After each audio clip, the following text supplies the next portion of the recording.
the Taubmans Colour Specialist, and we are here this evening to talk all things colour, products, projects. If you're wanting some advice, you've come to the right place. So I'm going to start by letting you know, I'm just going to take myself off screen here, just to make sure that we are live. I'm going to start by letting you know how our sessions run. So the first half an hour, I am streaming live in front of the camera, and it is a fantastic time for you to upload any questions that you do have into our feed. So if you're wanting to know about our wonderful portfolio of products that we have designed to protect and beautify your space, I can certainly give you some information around those. If you're embarking on a project and you love some tips and tricks, we can certainly help you with that. And of course, if you're wanting to know about our wonderful range of colours and suitable whites, etc. for your space, I can certainly help you with that. So as I said, for the first half an hour in front of the camera, streaming live, a great opportunity for you to pop your questions into the feed, and I will do my very best to answer them for you. And then after that, I sit back behind the computer, so we're off camera, but behind the computer for a further half an hour or so. And that is when, if you do have any images or photos that you'd like to share with me of your home that you're renovating and you're wanting some advice on a particular area, etc., or to give me a better idea to be able to assist you, that is then when you can pop them into the feed. Unfortunately, when we are streaming live, something to do with Facebook, Meta, you can't pop images into our feed. So, but you can after I finish streaming. So, as I said, we're here. We're going to begin our session, and I'm going to let you know that what we do each and every week is we have a look at all of our social media feeds, channels, etc., and we find the most frequently sort of asked questions, and we like to then collate them, and then every Thursday night when we are live, we bring them to life for you. So we like to keep it real. We like to make it around the questions that you're wanting to know answers to. So I do have quite a few on my screen in front of me, but I'm going to start with the first one that was placed into our feed, and this came from Faye. So thank you, Faye, for joining us this evening. And your question is, we are in a granny flat. Front is corrugated iron, the rest is man-made wood panels. We would like to paint the iron matte black, and would you suggest 2 shades lighter for the rest of it? I guess there's many ways you can go around it. Look, 2 shades lighter is going to look fantastic, ensuring that, if you're using a matte black, ensuring that, believe it or not, blacks do have different undertones. So some blacks are, more of that sort of, I guess you could say, a true black. But then you've got other blacks that, when you start to look at them and you put the blacks together or next to each other, you can start to see some of them may have more of a blue tinge, perhaps a green, or even going into a brown, if not almost a reddy sort of undertone as well. So I would ensure, if you're going to paint it black, ensuring that you have a look for that undertone, and then if you're wanting to go a couple of shades lighter, ensuring that it's tonally correct so that those undertones are similar, so that it's going to create a wonderful cohesive scheme. The other thing too, like once upon a time, it used to be very much on trend that if you had different varying facades, for example, say you've got a beautiful weatherboard house and then you've got elements of it that are rendered, then you might be using some sort of, let's just say some vertical cladding as well. So you've got sort of lots of different facades or elements happening. It used to be very much on trend that, a different finish facade would take on a different colour. And don't get me wrong, it looks fantastic, but we tend to have moved away from that sort of trend where a lot of people are using varying facades to give the exterior, if you like, texture, however, using the same colour on the facade and relying on, for example, whether you've got weatherboard and you've got that natural shadowing happening, or if you've got a render where you've got the highs and the lows of the stipple in the render, you get sort of natural shadowing happening with that as well. So you can, use one colour over the entire facade. Varying elements are going to help to create a different look as well. So it's entirely up to you the way you want to go. Either's going to work really, really well. If you let me know the name of the colour, or if you're wanting some help with a particular colour fade, very happy to assist you with a black and then give you something that's tonally correct that's going to sit with that really well. Let me know, pop something into the feed, very happy to help. Thank you. Okay. Hi Sarah, thank you very much for joining us this evening. So your question is, would love to know interior colour trends for 2025, 2026. We are going to, we've completed our colour trends. We did that quite early on in the year, and our colour trends will be launched. I think we launch 21st of November. So then we'll be able to give you an insight into what the colours look like for the next season. I can tell you, you know, it's not too dissimilar to what we had last year. So when we took, or this year, when I say last year, we sort of, I guess you could say it was put together last year in preparation for this year. When we looked at the way colour was going, and neutral used to, if you think about what neutral stands for, a very neutral colour designed to pair back and sit pretty much with many, many things, or pretty much anything if you like. We've got new neutrals, and this year our new neutrals have been green. Green's very much on trend, and I think you'll see, Sarah, that when we move into our new trends and when we share our trends later on this month, you'll see green is still very current, and I think we'll see green being current for many years to come. You'll still see things like beautiful, deep, rich Merlots, etc. You know, taking, I suppose, taking pride of place. Beautiful tones that can look fantastic in many areas within your home. But the new neutrals, as I said, we had green. We also had caramel sort of tones, and we also had a, I guess, how do I describe it? A kind of pinky nude that sat between the edge of being pink, nude, pink sort of tan nude, in that sort of realm. And that sort of tone you'll see present again. Beautiful tone, fantastic. As you would know, or as you would see, you know, that modern Mediterranean aesthetic is very much on trend. Those beautiful curves that we see in the architecture, and wonderful whites that you know, adorn the walls, that work really, really well with that type of home or space or design. And we're seeing that our whites are taking on a warmer tone to pair back beautifully with that aesthetic. And we're seeing, moving into these year's trends again, that the whites are still becoming quite warm. So there's quite a few and there's then, I guess the other thing is, if you think about how artificial, because when we look at colour, we look at what's happening, your macro trends, your micro trends, looking at what's happening globally, but then also looking at how we can adapt the trends, and how we can sort of bring those to life in colour, but also how we can adapt those as well to the Australian market, so that we can ensure that they're going to be very fitting for our homes, the designs of our homes and our spaces. So, and you know, looking as well at the trends that I was just saying a moment ago, things like AI are very influential in what's happening in the colour space as well. So you'll start to see some different styles of blue and even sort of purpley hues sort of being injected. So it's quite exciting when you look at how colour can play out for a trend, if you like, and how colour can be put together to create some wonderful trends that we know are going to look fantastic to be applied, you know, for your interiors. So stay tuned, Sarah. We will, I think, later this month. It is November, isn't it? Yeah, I just had to think for a moment. Gosh, this year's gone so quick. We will certainly share our trends when we launch them. So very excited about that. It's been fantastic putting it together. It's been fantastic looking at the colours and how we can use them in our spaces. So thank you, Sarah, for inquiring about that this evening. Okay, so some of the questions that we picked up from our feeds this week, we've got quite a few. Okay, well, I've just talked about it, but what are some popular neutral colours? So as I just mentioned, that the new neutrals are wonderful greens. Greens, I think when we ordinarily think of a neutral, you think of something that may be a soft beige, or something that sort of, you know, sits within that beigey grey realm, if you like, and something that's going to work with everything.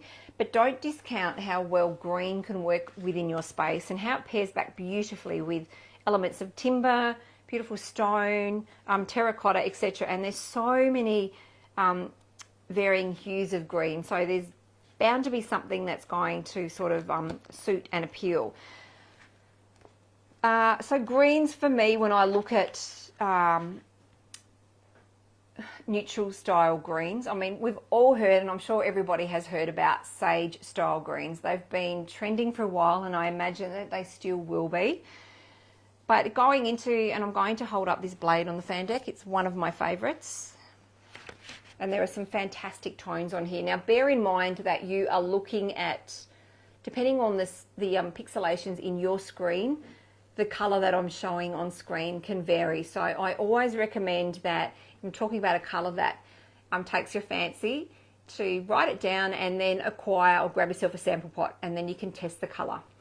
So wonderful colors. There's one of my favorites here called Highland Meadow. It's a beautiful color.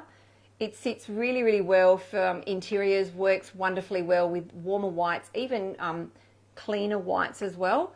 You can pair it back with, as I was talking about before, those soft muted sort of muted pink / nude tones. It sits really, really well with things like that as well. So that's a color that I would, if you're thinking about you wanting something neutral, have a look at that tone. So have a look at some greens. If you prefer something a little bit darker, Boston Ivy, which sits just here, oops, back to front here, that's a wonderful tone as well. But if you're wanting a neutral, as in, you know, what everyone talks about when we talk about whites and neutrals, there are some fantastic tones. And here's one of my favorites as well. I really do like this color. Third one down, it's called Amenity. This is a fantastic color. So it can almost be described as a greyish. So it's essentially that neutral beige that has an element of grey to it, if you like, but a wonderful tone that you can pair back with some wonderful whites. Again, you can introduce green. Muted terracotta tones are going to sit really well with it, as I talked about before, that sort of pinky nude tone would look wonderful. So colours like that are really easy to use in your home.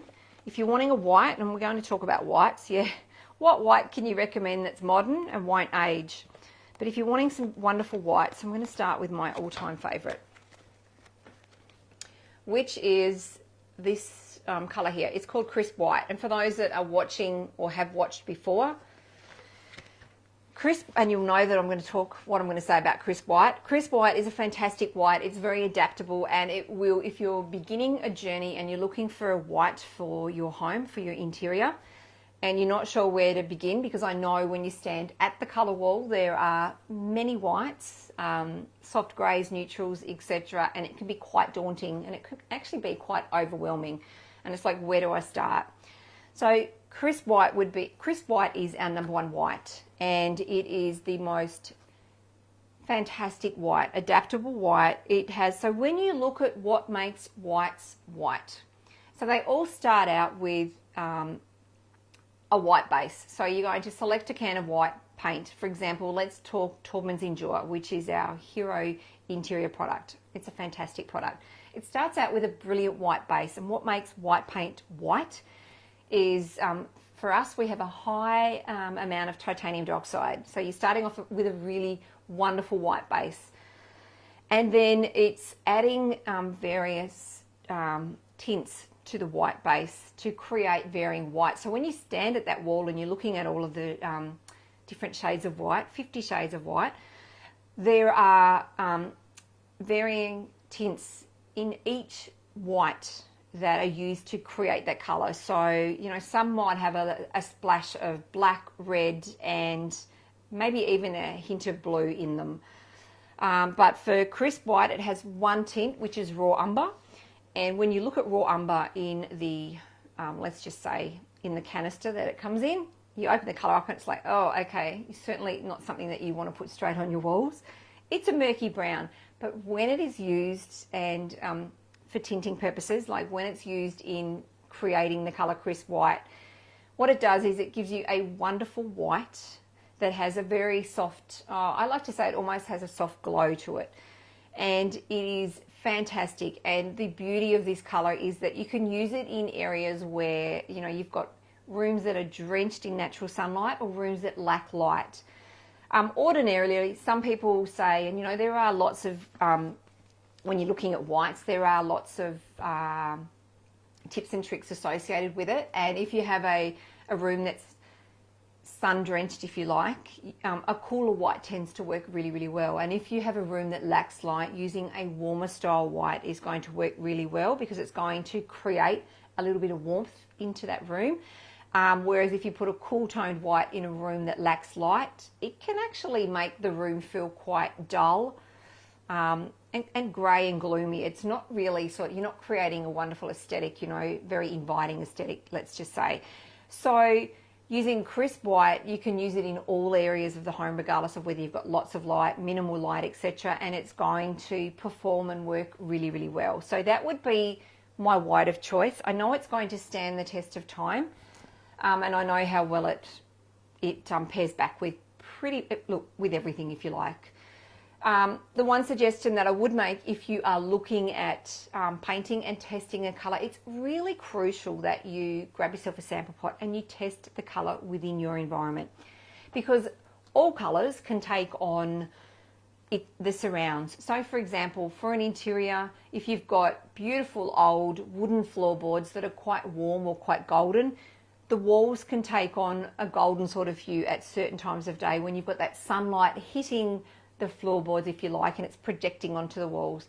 Same sort of thing if you've got, I'm going to use this analogy that I use all of the time, if you have something like a red leather lounge or even red drapes within your home, sometimes certain times of day, certain areas within that room are going to, or certain walls within that room could actually look quite pink. So it's really important to test the colour within your space to see how it's going to perform for you. And the best way to go about it is, as I've said, once you've chosen your sample pot. So for example, you could go down to, I'm going to use Bunnings as an analogy, and grab your sample pot and then talk to the friendly paint team members and ask them if you could have what's called a palette liner. So all of our paint, when it comes into store, comes on pallets, and in between each pallet is a layer of cardboard, effectively known as a palette liner. And generally, the palette liners are put to the side. So if you grab one of those, what I would recommend doing is cutting yourself a sample 1 metre by 1 metre square. Now you might think, wow, that sounds like a large sample, but there's a reason why.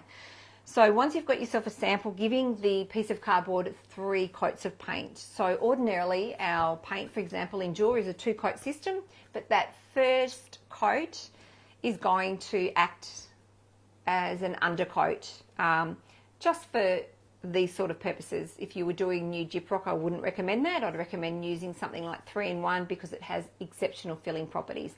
But just for creating a sample on the cardboard, 3 coats, once dry. So here's your wall, here's your floor. Putting your sample up against the wall, so it's sitting on the floor, if you like, and having a look at the sample and having a look at the colour in natural daylight, because when you look at colour in natural daylight, you're seeing it at its purest or truest form.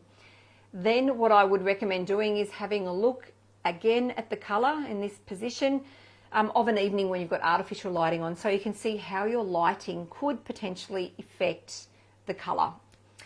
Then I would recommend, here's your wall, this time here's your ceiling, putting your sample high up on the wall so it's touching the ceiling, and then again doing the same thing, having a look at the colour in natural daylight, and then also of an evening with artificial lighting, so you can see how the colour is going to then work for you as well.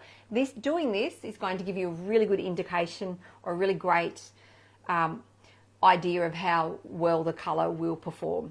And I would recommend trying that in areas that are completely sun drenched, and then obviously rooms that lack light, so you can see how well that white or colour works for you. Trust me, I think testing it via a sample pot is the best thing you can do. I have spent many hours at a colour wall and helped many consumers with colour.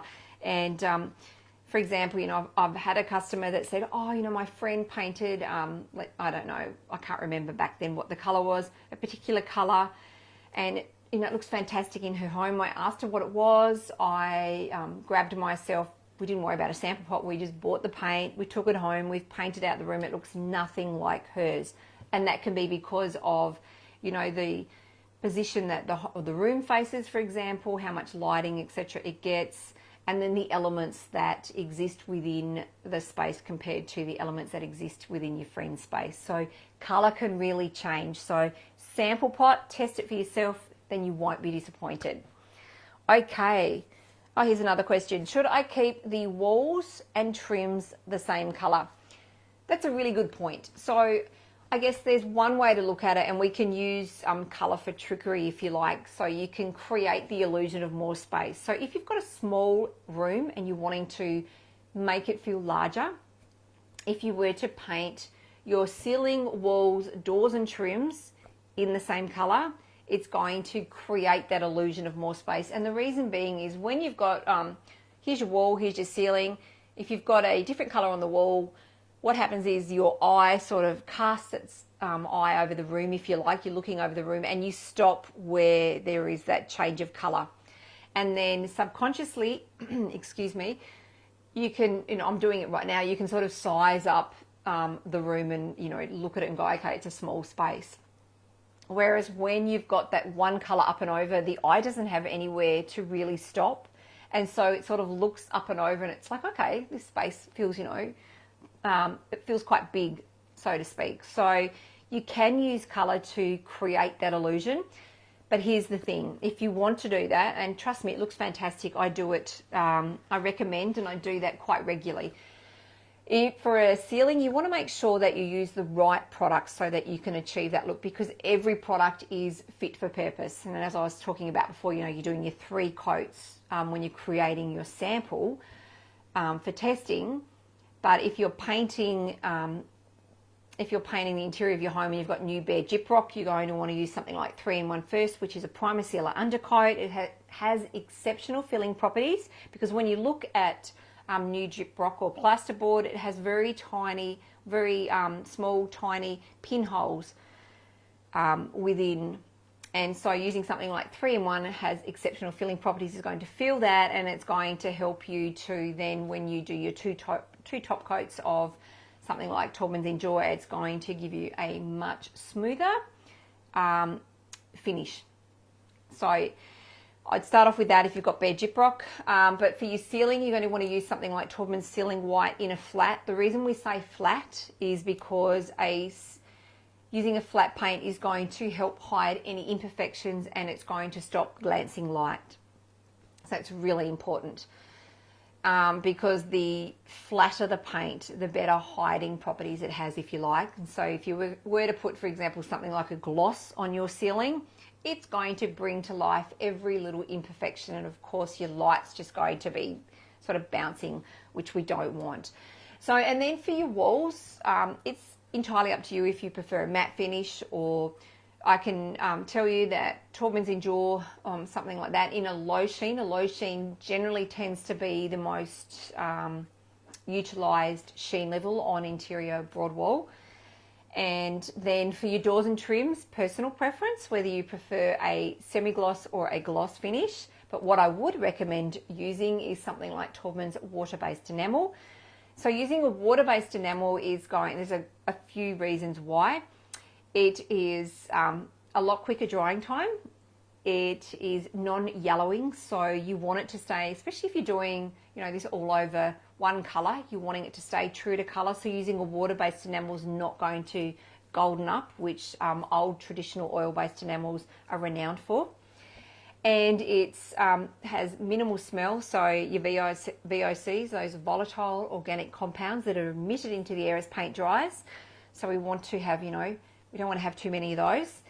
And the other thing, and I talked about Taubmans Endure, but also our Taubmans water-based enamel, endorsed by Sensitive Choice. So if anybody has allergies or suffers from asthma, these are the products to use. Very safe to do so.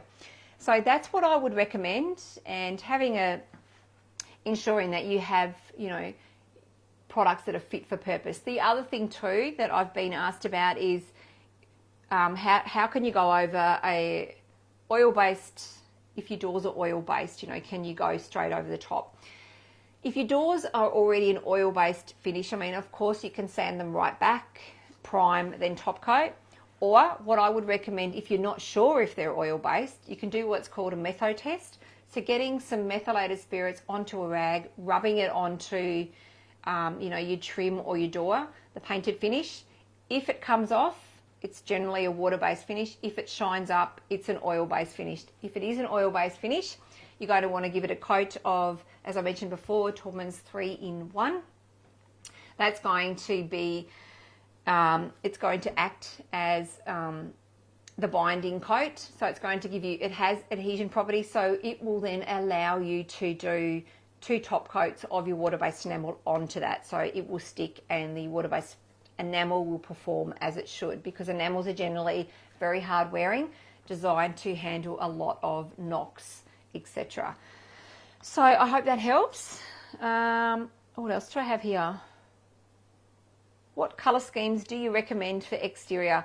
Okay, that's a really good question, and I think it's really important that when we're talking about colour for exterior that we create a cohesive colour scheme, and sometimes less is more. We don't want to have too many colours, but we want to have repetition. So, and when I talk about repetition is one of the, I guess you could say it's one of the principles of design. So to create cohesion, having that repetition. So for example, repetition could be having your roof, having your window frames, and your guttering fascia and your garage door the same colour. So, you know, you've got that repetition happening. And then that allows you to then choose a wonderful colour for the facade, and if you want to inject a little bit more colour, you can certainly inject colour into a front door and even on your fence, letterbox, etc. I think that exterior colour schemes, also, you really need to look at where you are, where you reside. So if you're coastal, choosing a colour scheme that's going to allow your home to sit really well within its environment is really important. And then the reverse, you know, if you live sort of out back in the bush, etc., and you're surrounded by lots of greenery, trees, etc., you want your home to also sit wonderfully well within that environment. So look to where you live to help guide you and give you a little bit of inspiration, and also too having a look at what exists around you by way of what other colours people are painting as well. I think that you can get a lot of inspiration from that. And for coastal, you know, you're looking at things like,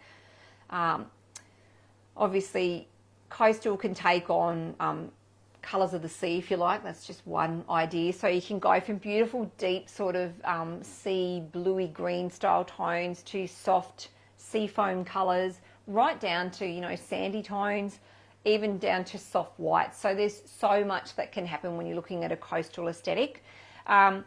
But it's also important to, the other thing to consider as well is if you are not changing, for example, the colour of your roof or window frames, picking colours that are going to work with that as well. And also too, if you've got brickwork, etc., taking that into consideration. So look at where you live, look at the elements that exist within the space that you're wanting to paint.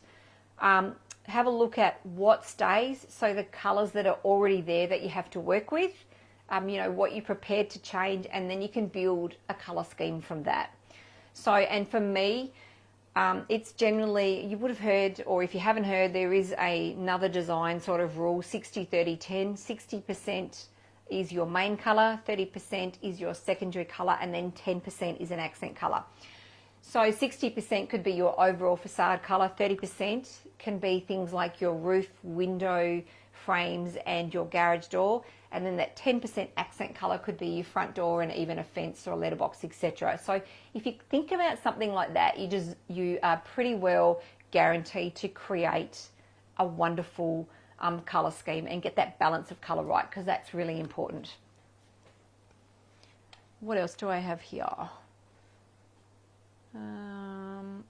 How do I add colour to a room that's white?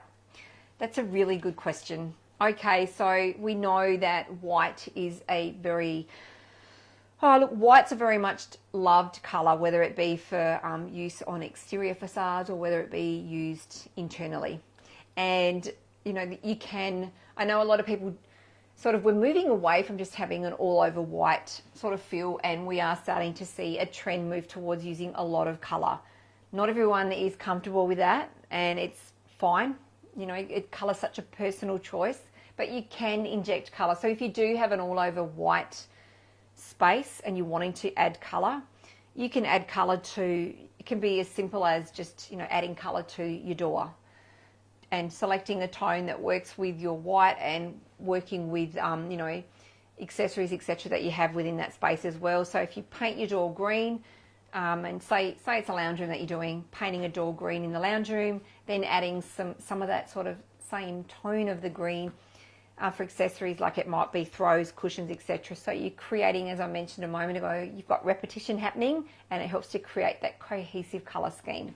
So yeah, don't just think, oh, feature walls are very much, people say, are feature walls in, are they not in? Feature wall is still in, people are using them, and it still works. If you're not prepared to commit to painting a whole wall, doing a door or something like that is another way of injecting color. So I hope that helps. I think that has got me covered. I've covered all of the questions. Looks like it's been a very quiet night tonight. But if you do have anything else, I will be sitting behind the computer for a further half an hour, and I'm very happy to answer some further questions. But thank you very much, everybody, for joining us this evening. As I always say, we are back here again next week. Until then, everybody, stay safe and happy painting. Thanks very much. Bye.